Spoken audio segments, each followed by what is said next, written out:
గ్రామంలో మనిషి చనిపోతే కొన్ని చోట్ల మానవత్వాన్ని అవమానించే మూఢనమ్మకాలు బయటకొస్తాయి.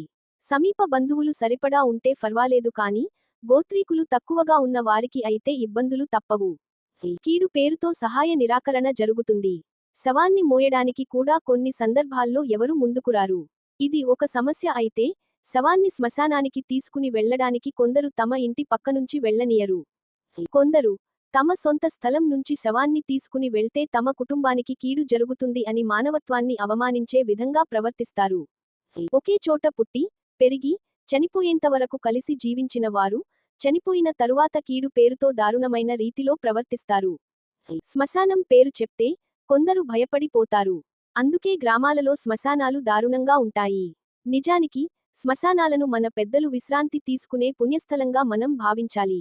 ఇందుకు భిన్నంగా మనలను పెంచి ప్రయోజకులను చేసి, చనిపోయిన పెద్దలను దెయ్యాలు, భూతాలు అంటూ అవమానకరమైన భాష వాడతారు.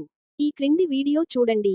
మనసు చలించనివాడు మనిషే కాదు. దళితుడు అయినందున అతని శవాన్ని తమ స్థలం నుంచి పోనివ్వము అని అగ్రకులస్తులు చెప్పడంతో శవాన్ని ఆ విధంగా శ్మశానానికి తీసుకెళ్లే అవమానకర పరిస్థితి వచ్చింది.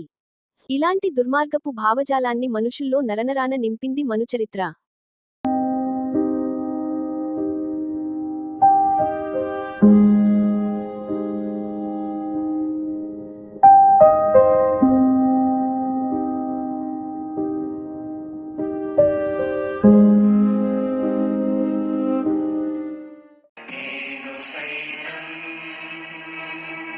మిత్రులారా, దయచేసి సబ్స్క్రైబ్, లైక్, షేర్ చేయండి.